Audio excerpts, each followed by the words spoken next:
Bismillahirrahmanirrahim. Assalamualaikum warahmatullahi wabarakatuh. Syahadu an la ilaha illallah wa asyhadu anna Muhammadar Rasulullah. Rabbi shrah li sadri wa yassir li amri wahlul 'uqdatam min lisani yafqahu qawli. Alhamdulillah, syukur semuanya pada siang hari ini alhamdulillah kita diberikan kesehatan, keselamatan dan kelancaran sehingga kita dapat berkumpul hari ini dengan tidak kurang satu apapun. Selama kita salam kita aturkan kepada Nabi Muhammad Sallallahu Alaihi Wasallam beserta para pengikutnya. Insyaallah kita semua nanti mendapatkan syafaat beliau di akhirat nanti. Amin ya rabbal alamin. Baik, untuk acara kita hari ini diseminasi budaya positif, Kombel, komunitas belajar pintar, pendidikan Islam terus belajar, yang akan disampaikan oleh beliau Ibu Indah Suyati SDSPD. Kita buka dengan bacaan basmalah bersama-sama. Bismillahirrahmanirrahim. Semoga dengan dibacakan basmalah acara hari ini berlangsung dengan lancar dan membawa keberkahan. Amin ya rabbal alamin. Baik, untuk acara selanjutnya adalah sambutan yang akan disampaikan oleh beliau Ibu Dwi Harjati MS SPSPD. Dipersilakan.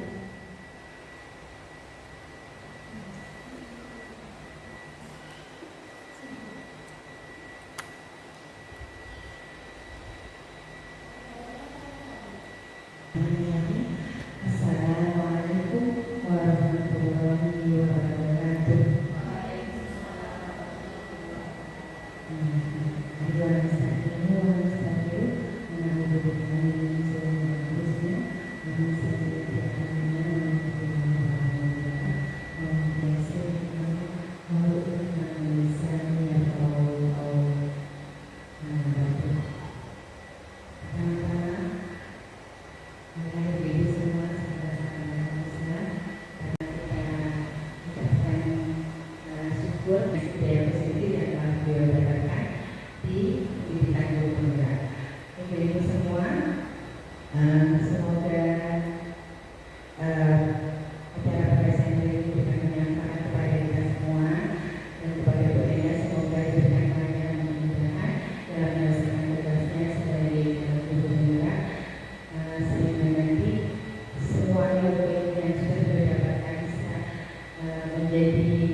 Untuk acara selanjutnya adalah doa yang akan disampaikan oleh Ibu Ina Listiana SPD. Dipersilakan.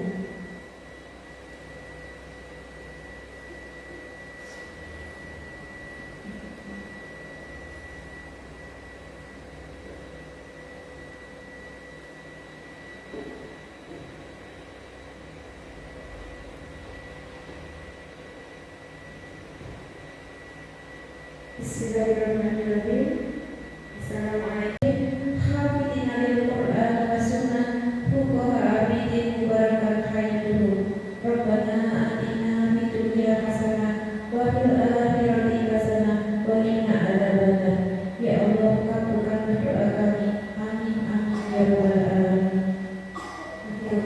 Wassalamualaikum warahmatullahi wabarakatuh.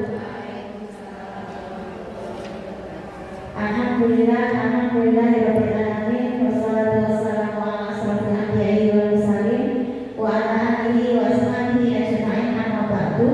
Rabbi shrah li sadri wa yassir li amri wahlul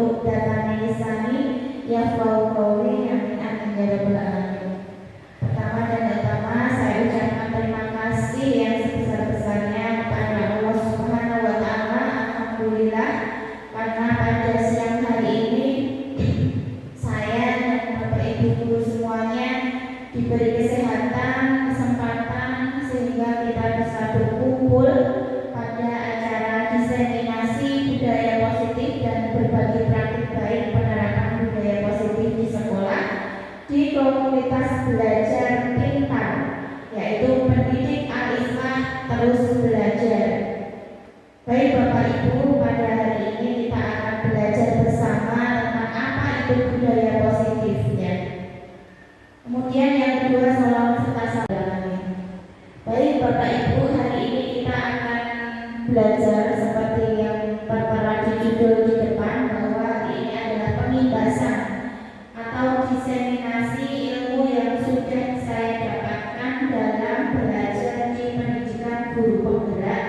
Ini adalah saya sudah sampai di akhir paket modul 1. Mungkin ibu-ibu guru yang sudah pernah mengikuti pendidikan guru penggerak ini sudah paham, sudah ngotot begitu ya, dan sudah diterapkan di kelasnya masing-masing. Praktik baik saya dalam budaya positifnya.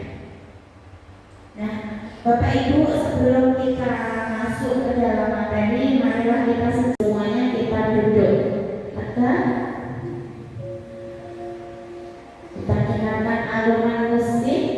Nah, alunan musik yang mana ini lebih nyaman dengan mata dipejamkan, silakan mata dipejamkan.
Ya, cukup Bapak Ibu. Terima kasih. Nah, ini adalah mindfulness yang untuk menyatukan kesadaran diri dan badan kita agar bersatu di sini, ya, tidak kemana-mana. Nah, kita masuk ke dalam materi. Gimana rasanya? Ada yang mau berbagi setelah mindfulness? Rasanya apa tambah ngantuk atau gimana Bu? Monggo, ada yang mau menyampaikan? Bu Tini. Alhamdulillah setelah mengikuti program ini, saya merasa lega, pikiran tenang, dan bisa bergerak. Ya, terima kasih Bu Tini. Ini bisa dilakukan saat-saat panjenengan capek atau rasanya kok sedih begitu ya. Saya kalau tiap malam itu mau tidur nyetel ini dulu tuh bisa nangis-nangis sendiri Bu. Di kamar itu biasa saya nyetel kayak gitu sendiri,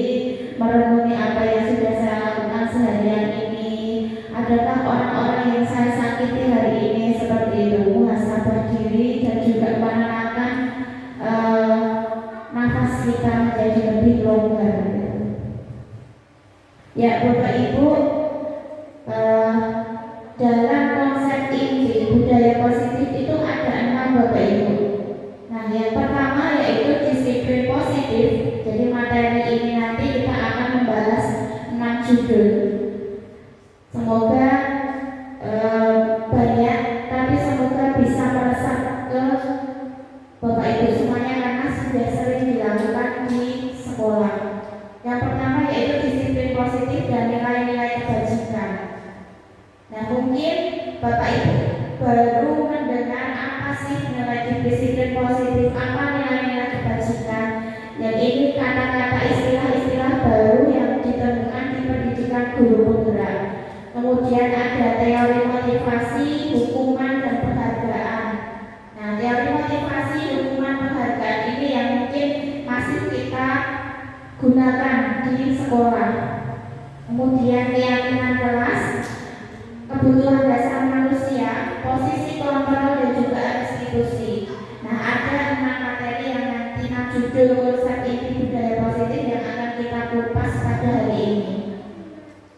Nah sebelum masuk ke situ kita akan membahas tentang paradigma perubahan paradigma belajar Bapak Ibu. Seperti yang sudah kita ketahui bahwa kurikulum kita sudah mengacu pada kurikulum merdeka, yang itu ada dimensi profil pelajar Pancasila yang ada 6 dimensi yang harus kita terapkan dan itu menjadi karakter anak didik kita. Perubahan paradigma pembelajaran ini merupakan pergeseran antara stimulus respon menjadi teori kontrol.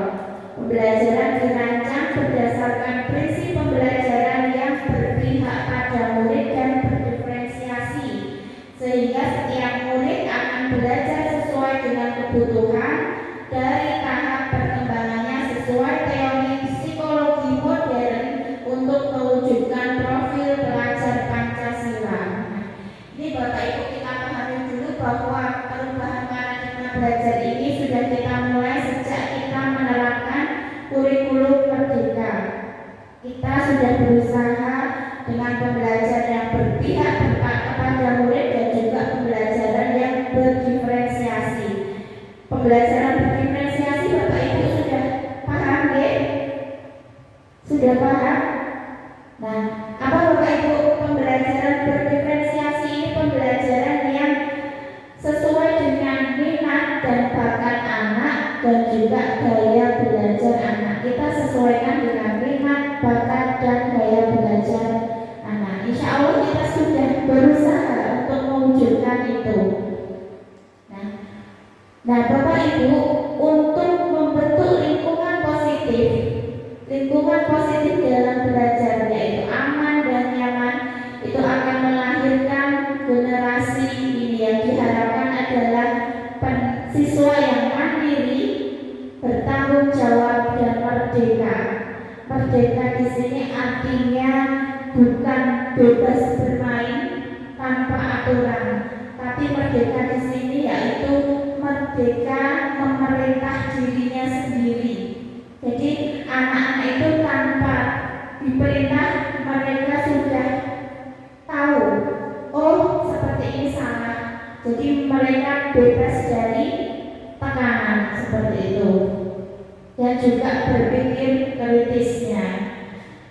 Untuk mewujudkan lingkungan yang positif tentunya kita juga mewujudkan komunikasi yang positif antara guru dengan murid, antara guru dengan guru, dan juga antara guru dengan wali murid. Di situ kita harus membangun komunikasi yang positif untuk mewujudkan lingkungan sekolah yang positif. Nah, masuk ke materi pertama yaitu disiplin positif dan nilai-nilai kebajikan. Nah ini Bapak Ibu, ilmu yang saya waktu masuk dalam pendidikan guru penggerak itu oh ternyata seperti itu. Oh iya betul. Awalnya saya tidak tidak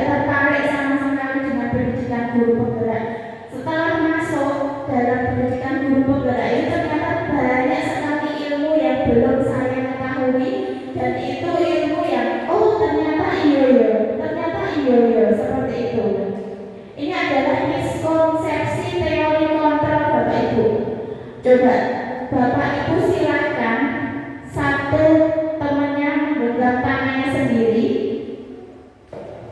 Seperti ini. Berpasangan dan yang satunya melepaskan.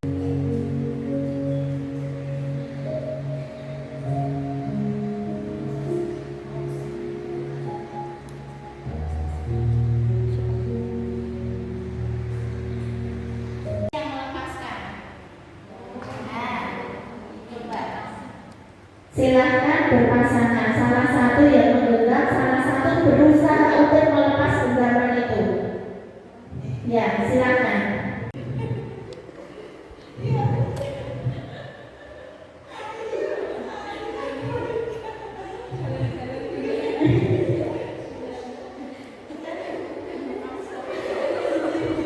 Ya. Cukup? Tidak ada yang bisa melepaskan. Bapak Ibu ada yang bisa melepaskan? Enggak ada. Itu kuncinya, guru semuanya. Setiap orang mempunyai prinsip, mempunyai tekad masing-masing. Jadi sangat ilusi, sangat mustahil kalau kita itu dapat mengontrol orang lain. Seperti halnya dengan guru dapat mengontrol murid. Ilusi itu apa namanya, pantulan ya Bapak Ibu, kayak mustahil kita bisa mengubah tekad orang lainnya. Miskonsepsinya ada di sini. Ilusi guru dapat mengontrol muridnya. Jadi nggak mungkin guru itu dapat mengontrol murid. Kemudian ilusi bahwa kritik membuat rasa bersalah dan mampu menguatkan karakter. Kemudian ilusi bahwa semua penguatan positif, efektif dan bermanfaat. Kemudian ilusi bahwa orang dewasa itu dapat memaksa. Ini adalah miskonsepsi tentang teori kontrol. Jadi kita orang itu tidak bisa disetir oleh orang lain. Seperti halnya kita mau menyetir murid kita, itu kita tidak bisa ternyata, karena setiap orang itu memiliki tekad, memiliki prinsip sendiri-sendiri. Nah, semakin menarik saya di sini itu Bu. Oh iya, ternyata seperti itu. Kemudian apa paradigma stimulus respon ke teori kontrol itu seperti apa? Seperti tadi perubahan paradigma belajar bahwa berubah dari stimulus respon ke teori kontrol. Nah, stimulus respon dulu kita menganggap bahwa kebutuhan kita itu sama, tapi ternyata berbeda. Setiap manusia memiliki kebutuhan yang berbeda. Kebutuhan apa? Nanti akan kita bahas di kebutuhan dasar manusia. Kemudian semua orang melihat hal yang sama, padahal setiap orang memiliki gambaran yang berbeda-beda. Yang ketiga, kita mencoba mengubah orang agar berpandangan sama dengan kita, padahal kita berusaha memahami pandangan orang lain tentang dunia. Nah, kemudian perilaku buruk dilihat sebagai suatu kesalahan, padahal semua perilaku memiliki tujuan. Tidak bisa kita melihat, oh orang itu keras kepala, padahal dia memiliki tujuan kenapa dia keras kepala. Oh orang itu cerewet, padahal dia punya tujuan kenapa dia cerewet. Seperti itu. Setiap orang memiliki tujuan, kebutuhan dasar dalam memenuhi kebutuhan dasarnya. Kemudian orang lain bisa mengontrol saya, padahal tidak. Hanya saya yang bisa mengontrol diri saya sendiri. Nah, kemudian saya bisa mengontrol orang lain, padahal tidak. Anda tidak bisa mengontrol orang lain. Kemudian pemaksaan ada pada saat bujukan gagal, padahal kenyataannya kolaborasi dan konsekuensi menciptakan pilihan-pilihan baru. Nah, di sini ada model berpikir menang kalah atau kompetisi.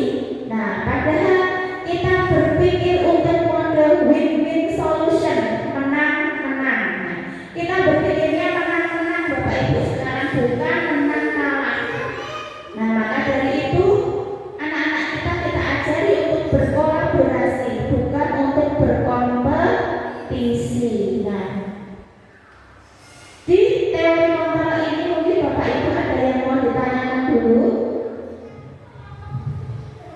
Sudah jelas teori kontrol Bapak Ibu bahwa pahamkan bahwa saya tidak bisa mengontrol murid saya. Dia punya prinsip, dia punya kebutuhan dasar yang harus dia penuhi. Nah, kalau tidak ada, lanjut Bapak Ibu. Nah, sekarang disiplin positif. Nah, apa arti kata disiplin? Kemudian apa yang ada di benak Bapak Ibu jika mendengar kata disiplin? Ada yang mau menyampaikan pendapatnya? Apa ya disiplin itu? Ada aturan. Jika seseorang itu menaati peraturan, maka bisa dikatakan dia telah melanggar disiplin. Seperti itu. Coba yang selanjutnya. Sudah. Oke. Itu makna disiplin kalau menurut Bapak Ibu. Pada disiplin diri yang memiliki tanggung jawab terhadap apa yang dilakukan berdasarkan nilai-nilai yang diyakini. Nah, seperti di awal tadi bahwa disiplin itu adalah tanggung jawab dengan nilai-nilai apa yang diyakini. Kemudian misalkan saya datang tepat waktu, saya disiplin, tapi berdasarkan nilai-nilai yang saya yakini, saya datang disiplin itu bukan, saya datang tepat waktu itu bukan karena aturan saya harus datang jam 7, tapi karena nilai keyakinan saya di sini harus datang pagi itu karena ingin menghargai diri saya sebagai seorang guru. Dalam pagi menyambut siswa itu saya sudah ada, berarti itu menghargai diri saya dan tanggung jawab saya sebagai seorang guru.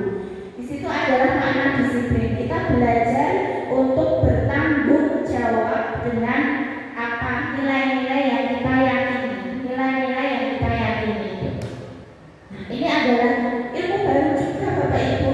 Disiplin itu ternyata artinya bukan taat waktu, bukan taat aturan, tetapi artinya adalah belajar.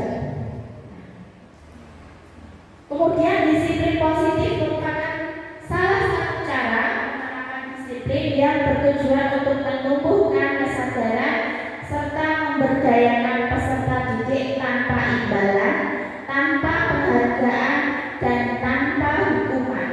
Ini adalah arti disiplin yang sesungguhnya. Nah, sebagai pendidik, tujuan kita adalah menciptakan peserta didik yang memiliki disiplin diri sehingga mereka berperilaku mengacu pada nilai-nilai kebajikan dan memiliki motivasi intrinsik dalam perubahan perilaku ke arah yang lebih baik. Tujuan kita mendisiplinkan anak-anak adalah mereka dengan sadar, tanpa ancaman, tanpa hukuman, tanpa reward, dia yakin dengan nilai-nilai yang diyakini mereka. Kemudian merdeka menurut KHD itu adalah ini bahasanya rodok angelon itu. Mardika iku jarwanyo nora lepasing pamrih ing uga kuat kuwasa aman diri priyangga. Merdeka itu artinya tidak hanya terlepas dari perintah, tetapi juga cakap buat memerintah diri sendiri. Kita bisa memerintah diri sendiri tanpa diperintah orang lain. Itu adalah arti merdeka yang sesungguhnya. Nah, sekarang nilai-nilai kebajikan. Nah, nilai-nilai kebajikan itu banyak sekali. Seperti ini saya buat pohon nilai-nilai kebajikan. Nilai-nilai kebajikan adalah apa? Nilai-nilai kebajikan adalah nilai yang disepakati bersama, lepas dari suku, bangsa, agama, bahasa maupun latar belakang. Nilai-nilai kebajikan itu ada kejujuran, menghargai, percaya diri, lurus hati, komitmen, empati, integritas, hal-hal yang baik yang ada di ini dari banyak organisasi yang menuliskan nilai-nilai kebajikan ini, termasuk dimensi profil pelajar Pancasila itu juga masuk ke dalam nilai-nilai kebajikan. Nah, ini adalah nilai-nilai kebajikan yang kita yakini.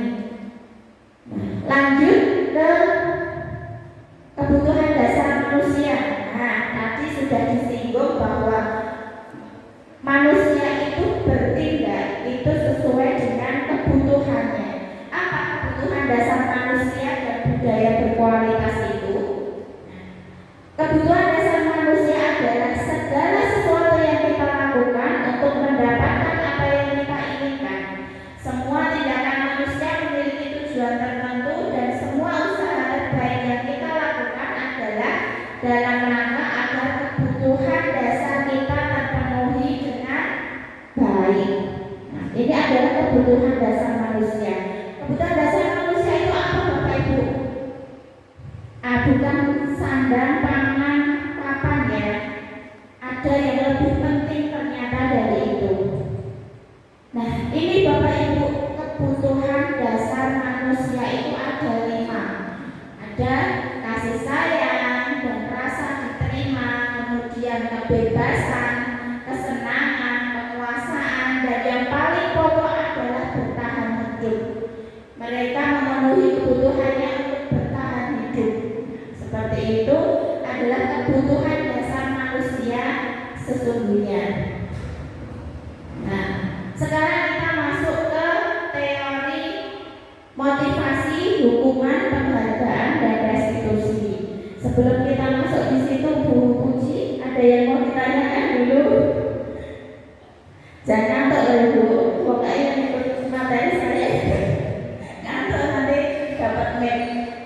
Report Bu Puji, ada yang mau ditanyakan? Sudah jelas dengan kebutuhan dasar manusia ya Bu ya. Jadi anak, karena kita itu memegang anak bayi. Anak bayi itu menangis, pasti dia punya tujuan kenapa menangis. Nah itu adalah ada kita Bu. Mungkin dia dipertahan hidup karena dia lapar, dia haus, dia pengen digendong. Itu berarti rasa kasih sayang, kebutuhan yang dia inginkan. Kemudian ada anak yang merebut mainan, itu adalah rasa penguasaan, pengen diakui, atau dia pengen baris di depan. Itu adalah rasa kebutuhan dasarnya itu pengen dipenuhi seperti itu. Makanya kita tanya, kenapa kok kamu memukul temanmu? Jadi tidak semata-mata yang memukul itu adalah yang salah. Harus kita tanya, kenapa kamu memukul? Barangkali dia dipukul terlebih dahulu, jadi dia bertahan. Kebutuhan dirinya bertahan itu ya pengen dia penuhi seperti itu. Nah, untuk mengetahui kebutuhan dasar itu nanti caranya seperti apa? Nah, caranya dengan restitusi nanti di materi selanjutnya. Sekarang kita masuk ke teori motivasi, hukuman, penghargaan, dan restitusi. Nah, Bapak Ibu, di sini tentang teori motivasi nanti Bapak Ibu akan menemukan teori motivasi ekstrinsik dan juga intrinsik. Nah, motivasi perilaku manusia itu ada 2, yaitu motivasi ekstrinsik dan juga motivasi intrinsik. Kalau ekstrinsik itu dari mana Bu? Dari orang lain, dari luar. Jadi melakukan sesuatu itu karena untuk menghindari ketidaknyamanan, menghindari hukuman, kemudian pekewo, itu adalah motivasi ekstrinsik. Kemudian ada lagi motivasi ekstrinsik, yaitu untuk mendapatkan jabatan, jadi mengikuti workshop, mengikuti seminar-seminar hanya untuk ke FHK, itu adalah motivasi ekstrinsik. Kemudian imbalan, penghargaan, nah itu adalah macam-macam motivasi ekstrinsik. Boleh kita melakukan, tapi jangan terus. Mungkin di awal kita motivasinya ekstrinsik, tapi seiring berjalan menjadi berubah menjadi motivasi yang sesungguhnya, bahwa diri kita itu fakir ilmu. Seperti saya Bu, saya itu waktu mengikuti pendidikan guru penggerak, jujur ya, saya jujur di sini.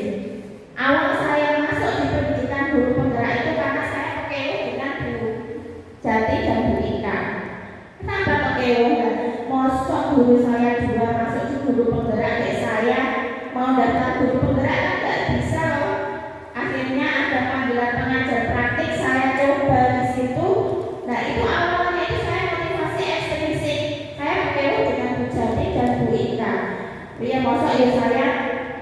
sebagai seorang pengarap, gurunya masuk guru penggerak, dan saya nggak tahu ilmunya. Tapi seiring berjalannya waktu, ternyata ilmu yang di guru penggerak itu, masya Allah luar biasa, tidak kita dapat di luar. Jadi hanya didapat di guru penggerak ini. Nah, seiring berjalannya waktu, motivasi itu tumbuh menjadi motivasi intrinsik dalam diri saya, yaitu saya ingin menjadi guru yang memang benar-benar guru zaman now gitu ya, guru zaman now yang ilmu itu berubah ternyata. Ilmu pendidikan itu apa artinya itu ternyata seiring berjalan waktu itu berubah dan lebih canggih. Seperti tadi sudah disampaikan bahwa ada psikologi modern. Mungkin cara ngomong zaman dulu dengan cara ngomong sekarang itu memang sudah berbeda, karena anak-anak yang kita hadapi zaman dulu dan zaman sekarang itu berbeda. Itu adalah motivasi ekstrinsik ya. Kemudian motivasi intrinsik yaitu untuk menjadi orang yang mereka inginkan dan menghargai diri sendiri dengan nilai-nilai yang mereka percaya. Nah, itu tadi disiplin, datang tepat waktu, itu karena saya ingin niat hati lurus melayani anak-anak didik. Pas datang pagi, guru sudah ada. Itu adalah nilai kebajikan, lurus hati ya. Itu adalah motivasi perilaku manusia, motivasi ekstrinsik dan motivasi intrinsik. Kita berusaha bahwa apa yang kita lakukan itu adalah motivasi dalam diri, tidak ada unsur dari luar, imbalan, kemudian penghargaan, upah, jabatan, atau karena hukuman, atau karena pekewo itu tadi. Nah, kita berusaha untuk melakukan sesuatu itu dengan motivasi intrinsik. Nah, di sini ada istilah baru lagi, yaitu dihukum dengan penghargaan. Apa sih artinya dihukum dengan penghargaan? Penghargaan kok menghukum kita. Nah, ternyata di guru penggerak ini adalah ilmu baru juga yang saya dapatkan di mengikuti guru penggerak ini. Nah, apa artinya dihukum dengan penghargaan? Yaitu pengaruh jangka pendek dan jangka panjang. Kemudian penghargaan itu merusak hubungan. Apa? Contohnya seperti apa, Bu? Penghargaan merusak hubungan. Ada yang mau memberi contoh? Monggo. Karena dengan penghargaan merusak bisa merusak hubungan kita, misalkan dan diberi penghargaan karena iri atau karena suatu hal, akhirnya persaudaraan kita itu jadi renggang seperti itu. Betul sekali ya Bu Ina. Jadi ini saya sudah mendapat penghargaan sebagai karyawan teladan.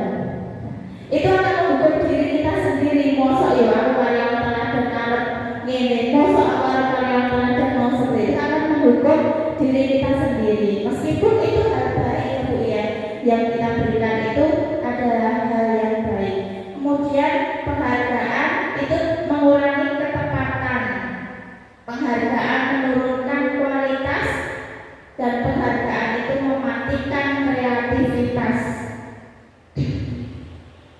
Nah, ini adalah arti dihukum oleh penghargaan. Padahal sekarang itu banyak sekali penghargaan yang tapi di lingkungan kita masih masih menggunakan penghargaan ini untuk mengakui kelebihan seseorang. Nah, apa artinya hukuman, konsekuensi dan restitusi? Bapak Ibu, hukuman itu tidak terencana, jadi tiba-tiba. Ngerti anaknya nggak pakai, misalnya di SMA ya, tahu anaknya datang terlambat, langsung spontan suruh push up, itu namanya hukuman. Kemudian murid tidak tahu apa yang akan terjadi dan tidak dilibatkan, jadi tidak tahu mau dihukum push up atau lari mengelilingi lapangan,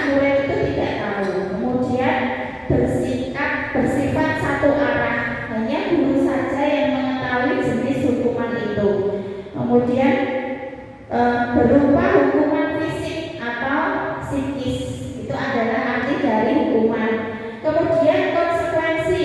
Nah, konsekuensi itu terencana dan disepakati sesuai peraturan. Contohnya apa konsekuensi? Kalau ada anak menuangkan air tumpah, itu konsekuensinya apa Bapak Ibu? Membersihkan. Nah, itu adalah contoh konsekuensi. Tapi kalau anak menumpahkan air terus anak dihukum di depan apa? Kelas, tidak boleh masuk kelas, itu namanya hukuman. Kemudian murid tetap tidak dibuat tidak nyaman. Masih dibuat tidak nyaman karena tidak ada dialog di situ. Kemudian sikap guru selalu memonitor murid. Nah, ini yang kita anjurkan saat ini, yaitu restitusi. Proses menciptakan kondisi bagi murid untuk memperbaiki kesalahan. Proses kolaboratif yang mengajarkan murid untuk mencari solusinya sendiri. Jadi di situ guru hanya memancing, berdialog, siswa sendiri yang akan mengetahui solusi apa yang baik untuk saya karena saya sudah melakukan kesalahan. Solusi apa yang harus saya tebus untuk menebus kesalahan yang telah saya lakukan. Ini adalah restitusi. Nah, selanjutnya Bapak Ibu, di sini ada posisi kontrol guru. Nah, kita sebagai guru sudah tahu belum ya posisi apa yang saya ambil sekarang, posisi apa yang sudah saya terapkan sekarang dengan anak didik saya. Nah, di sini Bapak Ibu ada 5 posisi kontrol guru.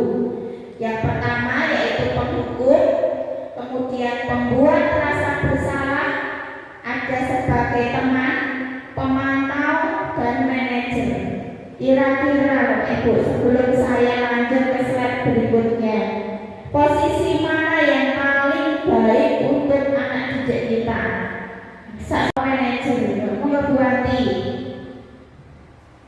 Terima kasih Bu Eda. Kalau saya ya, kebetulan saya di TKA.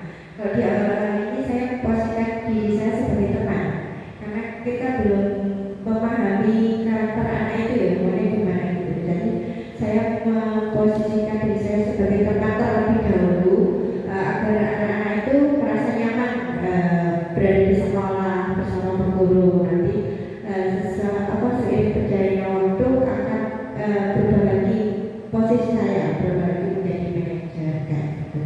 Jadi tidak apa ya, tergantung ini kondisi yang kita hadapi seperti itu. Oke, terima kasih Bu Andi. Berdasarkan pengalaman karena yang dipegang anak-anak memposisikan diri sebagai teman terlebih dahulu ya, karena anak-anak itu senang diajak bermain. Jadi senang kalau berkomunikasi dengan teman sebayanya. Nanti kalau anak-anak itu sudah tahu bahwa oh ini tuh guru, ini teman, berarti akan memposisikan diri sebagai seorang manajer. Nah, baik, kita lanjut. Apa sih posisi sebagai penghukum, kemudian pembuat rasa bersalah? Nah, ini adalah ada contoh penerapan 5 posisi kontrol guru. Yang pertama kasusnya adalah siswa merebut mainan temannya. Nah, kalau kita sebagai posisi kontrol sebagai seorang penghukum, kita akan menghukum anak itu berdiri di depan kelas selama pelajaran. Itu adalah posisi kontrol seorang penghukum. Tapi kalau membuat rasa bersalah, kata-katanya seperti ini Bu. Berapa kali Ibu guru beritahu kamu jangan merebut mainan. Bagaimana kalau ayah dan ibumu tahu? Mereka pasti akan kecewa. Nah, ini adalah contoh percakapan seorang guru yang membuat rasa bersalah seorang anak. Di situ anak-anak, oh iya ya, aku yang ini ibuku sedih, ayahku sedih, seperti itu.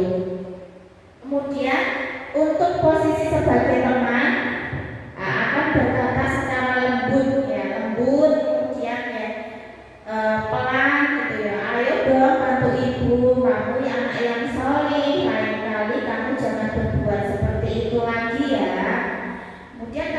sebagai pemantau itu akan mengingatkan pada konsekuensinya.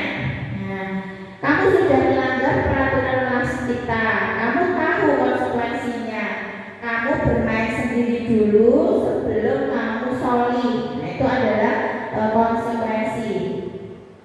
Kemudian kalau sebagai manajer, apakah kamu tahu kesalahanmu?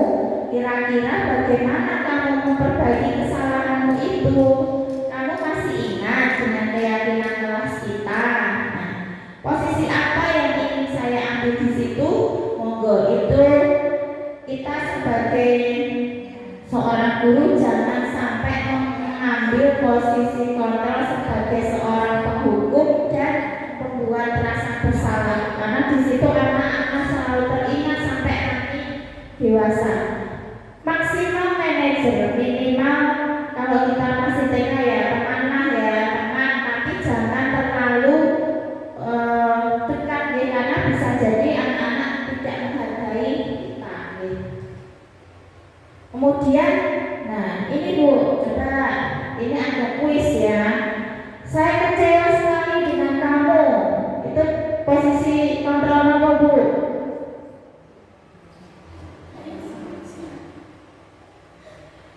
Saya kecewa sekali dengan kamu.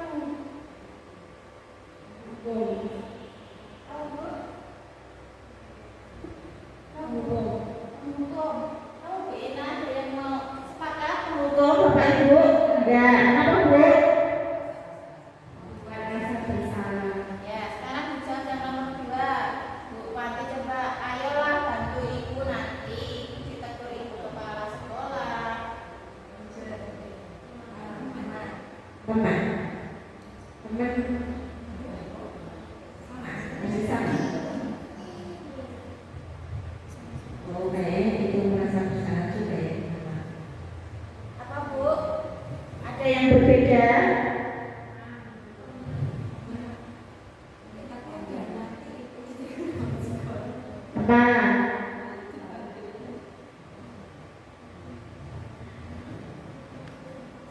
Ada? Nah, kalau yang itu jelas hukuman ya. Kamu belajar di luar sana itu tipe penghukum. Kalau ayolah bantu ibu, nanti ibu ditegur kepala sekolah, tapi itu dengan dielus-elus kepalanya, masih dengan halus. Apa Bu? Sebagai teman, ya. Teman itu dengan halus, tapi menusuk. Ya. Kalau ini, apa rencana kamu menyelesaikan masalah ini? Apakah kamu tahu konsekuensi dari kesalahanmu? Manajer. Nah, ini adalah posisi guru sebagai manajer. Nah, lanjut Bapak Ibu ke keyakinan kelas. Kok jamnya juga sudah cepat sekali ya. Keyakinan kelas Bapak Ibu. Mengapa keyakinan kelas tidak peraturan kelas? Nah, mengapa kalau dulu kan peraturan kelas ya? Kenapa kok keyakinan kelas? Nah, kita lanjut. Keyakinan kelas itu bersifat abstrak, kemudian berupa pernyataan universal dibuat dengan pernyataan positif. Jadi saling menghargai, saling menyayangi, saling menghormati, menjaga tangan, seperti itu. Sedikit kata dan mudah diingat sesuai dengan kondisi kelas atau kondisi sekolah dan mudah diterapkan. Semua pihak dilibatkan. Kalau keyakinan kelas berarti semua anak dilibatkan. Kalau keyakinan sekolah berarti semua warga sekolah dilibatkan. Itu adalah pembentukan keyakinan kelas. Kemudian ini Ibu, kenapa tidak keyakinan kelas? Kenapa tidak peraturan kelas, tapi keyakinan kelas? Seperti kata-kata ini. Mengapa kita memiliki peraturan harus menggunakan helm bila berkendara roda 2? Peraturannya menggunakan helm, tapi itu bisa menjadi keyakinan kita kalau motivasi intrinsik. Saya menggunakan helm ini karena melindungi kepala saya. Kemudian mengapa kita memiliki peraturan membuang sampah pada tempatnya? Nah, keyakinan kelasnya, keyakinan diri kita membuang sampah itu menjaga kebersihan agar tidak banjir. Nah, seperti itu tadi, mengapa kita memilih peraturan harus datang pagi, tidak terlambat sekolah. Nah, itu adalah untuk mendukung motivasi intrinsik, kembalikan pada nilai-nilai keyakinan karena akan lebih menggerakkan seseorang dibandingkan dengan serangkaian peraturan-peraturan. Nah, itu tadi, kalau kita harus meyakini dulu peraturan itu dibuat untuk apa. Nah, itu kalau keyakinan saya untuk keselamatan, saya menggunakan helm, akan menjadi keyakinan diri. Nah, ini adalah terakhir, materi terakhir, segitiga restitusi. Nah, apa sih segitiga restitusi itu? Mungkin Bapak Ibu sudah pernah mendengar karena Bu Janti, Bu Ika sudah pernah mempraktekkan ini ya. Segitiga restitusi yaitu suatu proses dialog yang dijalankan oleh guru agar dapat menghasilkan murid yang mandiri dan bertanggung jawab dan kembali ke kelompoknya dengan karakter yang lebih kuat. Ada 3 tahap dalam melaksanakan segitiga restitusi ini. Yang pertama yaitu menstabilkan identitas, kemudian yang kedua memvalidasi tindakan yang salah, dan yang ketiga menanyakan keyakinan kelas. Jadi sebelum melakukan restitusi ini, Bapak Ibu guru harus sudah memiliki keyakinan kelas yang sudah disepakati dengan anak-anak. Nah, ciri-ciri restitusi di sini yang pertama yaitu belajar dari kesalahan, bukan untuk menebus kesalahan. Kalau dia sudah belajar dari kesalahan, otomatis dia tidak akan mengulangi kesalahannya itu. Tapi kalau untuk menebus kesalahan, dia akan mengulangi dan bisa akan ditebus lagi kesalahan itu. Kemudian memperbaiki hubungan. Memperbaiki hubungan antara yang berbuat salah dengan yang korban, akan memperbaiki hubungan dan menawarkan bukan memaksa. Jadi ditawarkan solusinya apa yang terbaik untuk memperbaiki kesalahannya. Dan restitusi adalah cara yang terbaik menuntun untuk melihat ke dalam dirinya sendiri. Ingin jadi apa kamu ke depannya kalau kamu berbuat seperti ini. Kemudian mencari kebutuhan dasar yang mendasari tindakan itu. Nah, ini tadi kembali ke kebutuhan dasar tadi. Mengapa kamu melakukan ini? Kita lihat alasannya apa kamu melakukan itu. Kita kembali ke kebutuhan dasar yang ingin dia penuhi tadi. Kemudian berfokus pada solusi, bukan pada masalah. Dan mengembalikan anak yang berbuat salah pada kelompoknya dengan karakter yang lebih kuat. Nah, berdasarkan menstabilkan identitas Bapak Ibu, berdasarkan prinsip membuat kesalahan adalah bagian dari proses pembelajaran. Dan kata-kata dalam menstabilkan identitas ini, kita adalah bagian dari proses pembelajaran bahwa yang berbuat salah itu bukan mau saja. Setiap orang pernah berbuat salah. Salah itu wajar. Manusia itu tidak sempurna, pernah berbuat kesalahan. Bu guru tidak ingin mencari kesalahan, tapi di sini Bu guru mau membantu bagaimana cara menyelesaikan kesalahan itu. Dia akan berpikir sendiri, akan mencari solusinya sendiri. Kemudian kalau Bu guru berada di posisi seperti kamu, mungkin Bu guru juga akan melakukan seperti itu karena Bu guru mau membela diri. Nah, seperti ini Bapak Ibu untuk menstabilkan identitas. Jadi biar stabil itu kalau marah, oke, duduk dulu. Buku kamu boleh melakukan ini, tapi tentunya kamu punya alasan apa sebabnya kamu melakukan itu. Nah, kemudian, nah ini validasi tindakan yang salah, menanyakan, kamu pasti punya alasan mengapa melakukan itu. Kembali ke kebutuhan dasar tadi, mungkin karena aku senang berburu mainan air. Nah, itu berarti kebutuhan dasarnya kesenangan. Kenapa kamu mainan air? Karena senang main air. Kemudian kamu patut bangga karena telah melindungi sesuatu yang harusnya kamu lindungi. Kemudian kamu melakukannya karena mempertahankan sesuatu yang berharga. Nah, itu adalah contoh-contoh validasi tindakan yang salah, divalidasi. Kenapa kok kamu melakukan itu?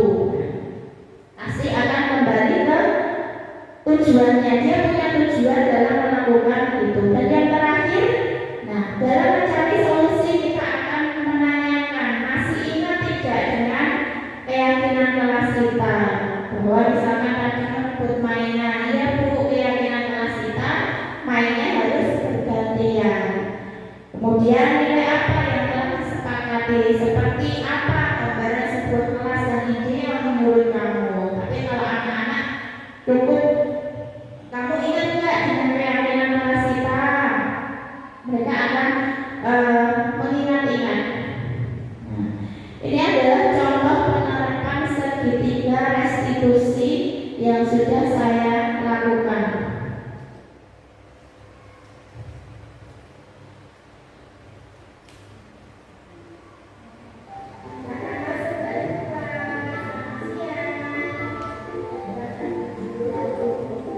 Ini ceritanya Mbak Zulfa itu menyerobot barisan.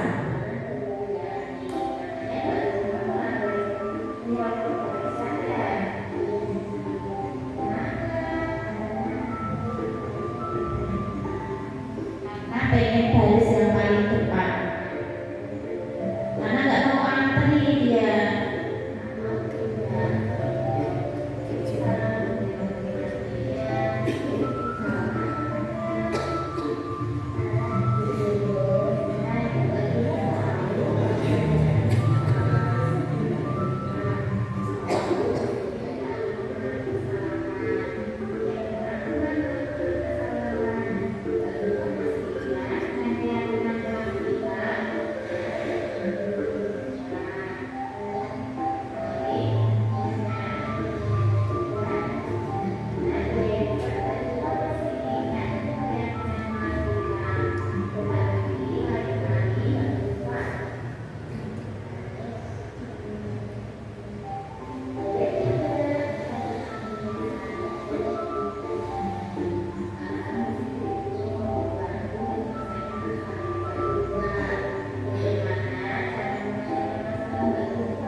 Itu dia mencari solusinya sendiri dengan saya akan minta maaf dengan teman-teman.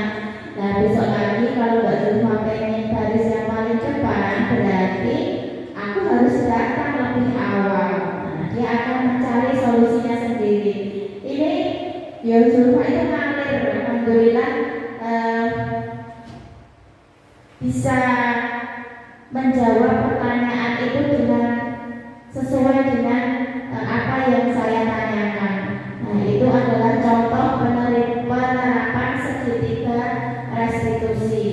Nah, selanjutnya Bapak Ibu, alhamdulillah ini tadi materi dari penerapan budaya positif yang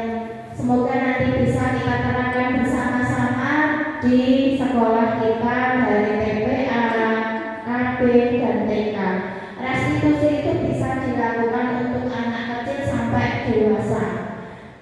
Nah, goalsnya Bapak Ibu dalam pengibasan hari ini dalam penerapan disiplin positif, hendaknya guru memiliki nilai-nilai dan peran guru penggerak di mana guru mampu berefleksi, kemudian merefleksi dirinya dalam posisi kontrak saat ini. Bapak Ibu diharapkan bisa merefleksi posisi kontrak apa yang sudah saya terapkan saat ini dan bagaimana perjalanan dirinya sebagai among, sebagai manajer yang menuntun murid-muridnya menjadi insan yang mandiri, merdeka dan bertanggung jawab.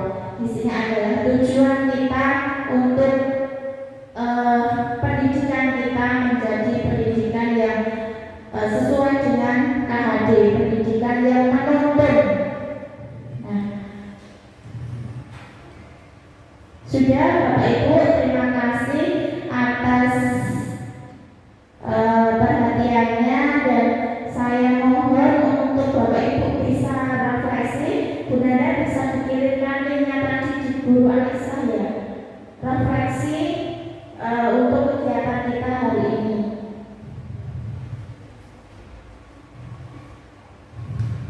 Nanti Bapak Ibu bisa silakan diisi dengan klik di plusnya, lalu